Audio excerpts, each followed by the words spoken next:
We don't need any poster boy in this video. It's just like... He's dead.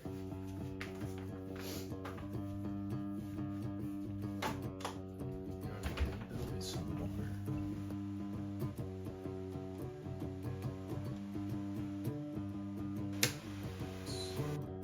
Yes. Hands on my face. Fuck. Hands on my face. Won't go away.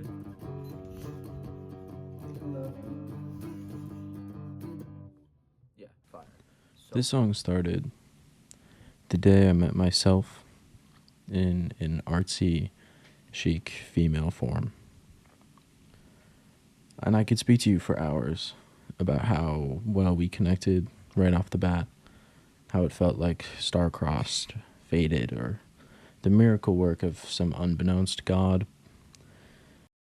But this song really isn't about the mushy-gushy stuff. In fact, it's kind of about the opposite, the dark side of my personality. alright, so this is for Hands on My Face.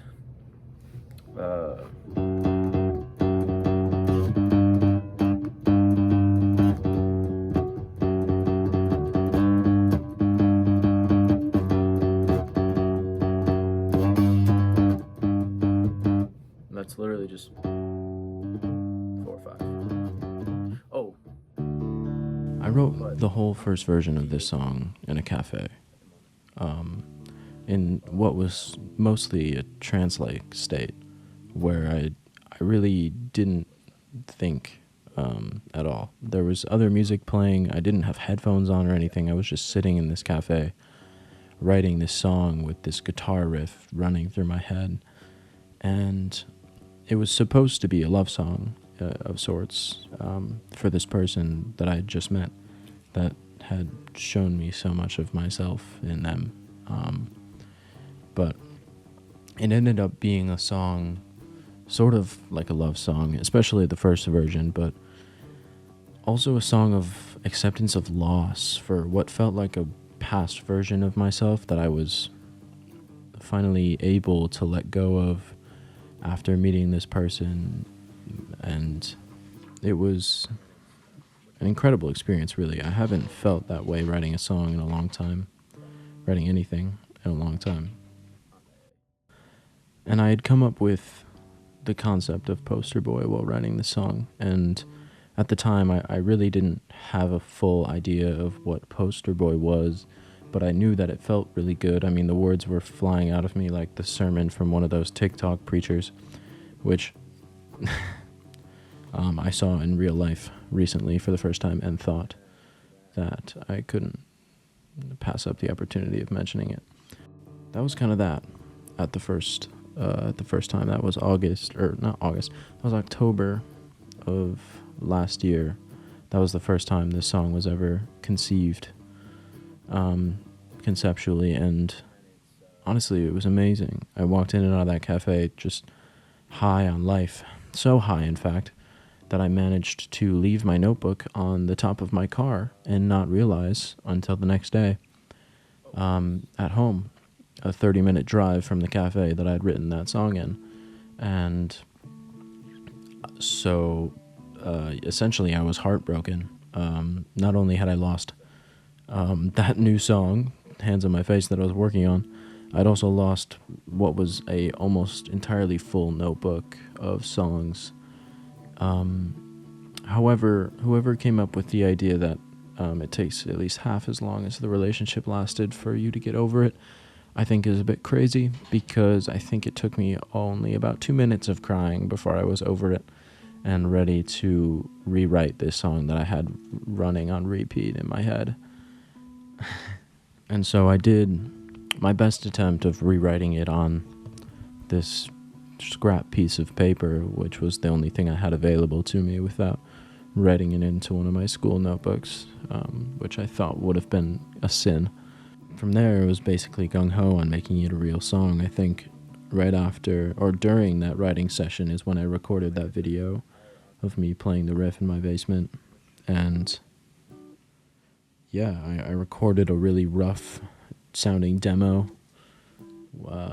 which I'll play for you right now.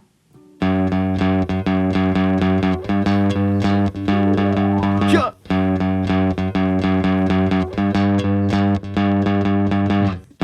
Hands on my face. Never thought I'd feel it this way again. Butterfly wings would fly you away, but they're nailed to a poster. Poster boy would say they're pretty, but you think of their death in 100 ways to get your means to end. Never thought fencing would be so tempting. Dealing with thoughts will change from friends to deadly. In the blink of an eye, it's gonna pitch over and gently. You stopped everything that was trying to end me. Everything I never knew I wanted. Got my heart so fast, got my heart so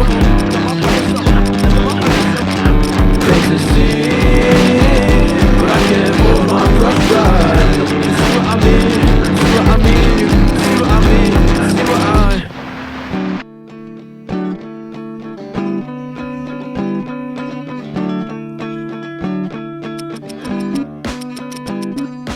only knows you. Yeah, I plugged in my guitar and recorded a really rough demo and sent it to a friend. Yeah, and that's kind of where it's at for the next 5 months. I actually ended up getting that notebook back. And you've seen it before. I'm not going to tell you where, but you have seen it. If you've listened to my music, that is. But yeah, and that's how it sat, really, at that demo stage for the next 5 months until I was ready to make this Xennett project a real thing. And yeah, I rewrote it again and reproduced it before deciding that I would put Feel It out first. And after I dropped Feel It, my life became quite a whirlwind of emotions, and I didn't even think about releasing a new song for the next 2 months. And honestly, it's a miracle that I got the slowed and reverbed version of that song out at all. That was pretty astounding, really. But after that whole episode, I had about 2 weeks until I was packing all of my things into a carry-on suitcase and a backpack and going to Europe. And I did not finish Hands on My Face in time. I created one version with a reggaeton chorus and the old riff that I thought was honestly pretty awesome. And but it didn't really feel like a Xennett song. It was very, very different sonically, palette-wise from Feel It and basically everything else that I've been working on lately. And so I started it all over from scratch at that point, writing a new riff, replacing the melodies, the drums, everything. And I produced all of that in a hostel in London. I recorded half of the vocals outside, and I also finished it in an Airbnb in Paris, mixing and mastering and the final vocal takes and whatnot. And all in all, I honestly throughout this process had no idea how I was going to get it done, but I think it became one of the most fun song-making processes I've ever completed. And for what it means, the real juice of this video, the real reason you're here, I guess, probably. My take on it, or at least how I thought of it while I was writing it, and at least how I'm thinking of it today. I probably could rewrite this entirely different tomorrow, but the way that I thought of it today was that, in essence, it was kind of a conversation between me, the writer, and the person that I had met. And that person being the first person I'd ever met who really, I felt, understood me. Somebody was able to validate my feelings and my past and this protective ego self that I had built up because of the emotional trauma that I had experienced growing up, the ways that I thought about things in my head. Oh, this is a hard thing to talk about. And I am thirsty. My God.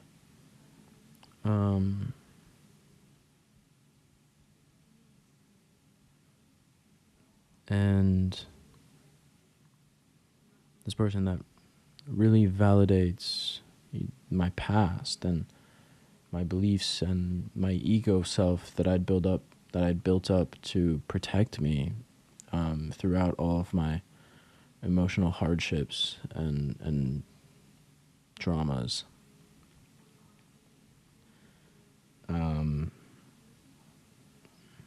And that person, while validating all of that, also offered contrasting perspectives. A refreshing take on life, a way out, a way to release Poster Boy. And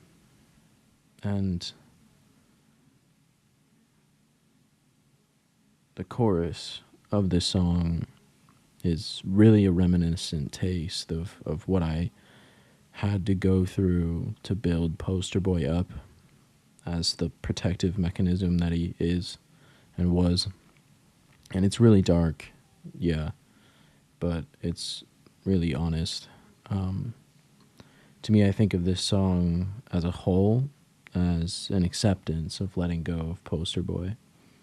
And it's funny because now that I've written this and I'm speaking it out loud, I'm gonna start thinking and seeing my ego as Poster Boy and probably start referring to him as in real life, which is ridiculous. But it's an acceptance that I don't need that sort of protection anymore. I no longer struggle with the idea that my life isn't worth anything, at least not anywhere near the amount that I used to. Oh my God, I'm so fucking parched.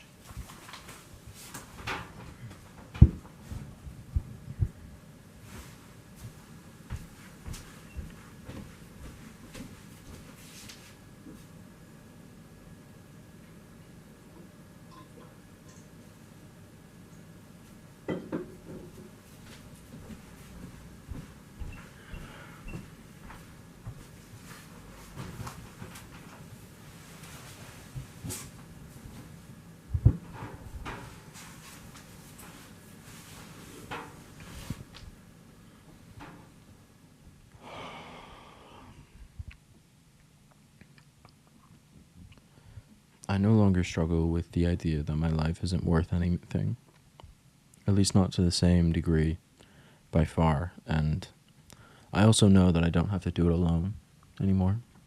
I know I built up Poster Boy to such a degree because I wanted to fix everything myself in me.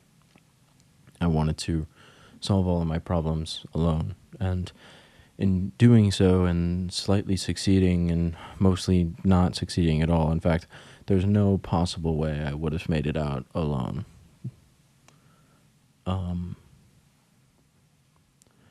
And so I thank everyone who was a part of my resurgence into life.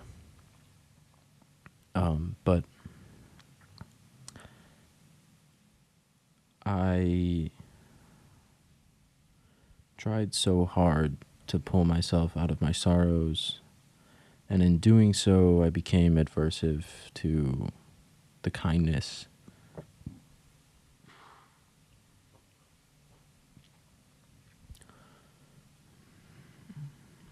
I tried so hard to pull myself out of my own sorrows, and in doing so, I became adversive to others' kindnesses and willingness to help.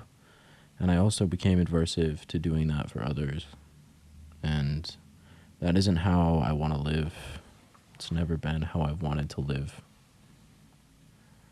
But when I let myself feel vindicated for dealing with all of these things on my own, and I built up this ego, this poster boy. I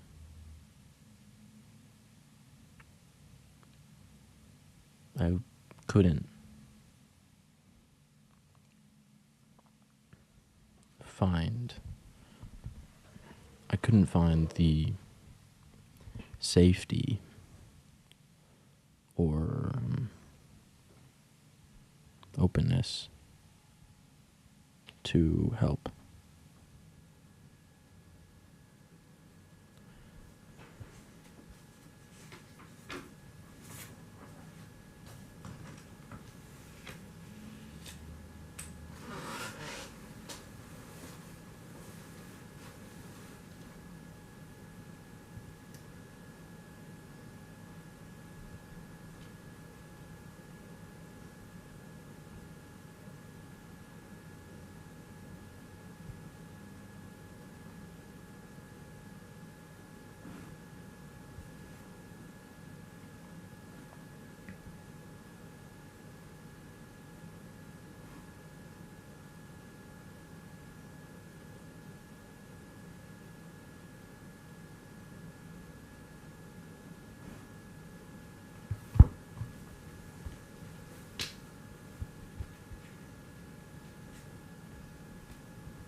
This song has really had so many meanings for me. It's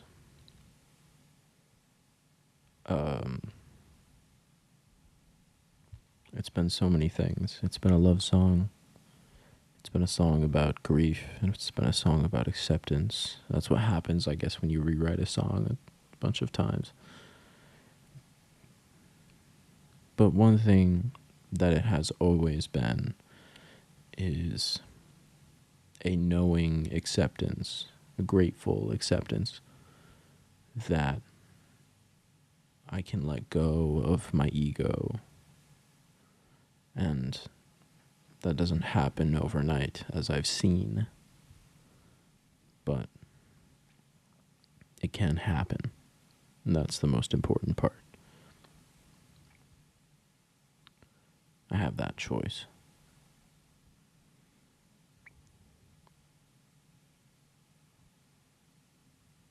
Thanks to her, I know I have that choice.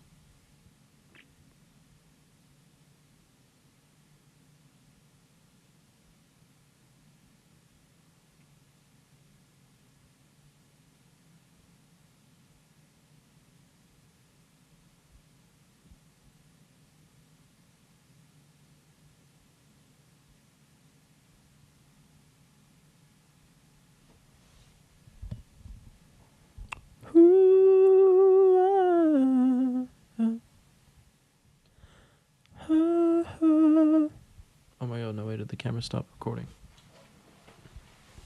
Perfect timing.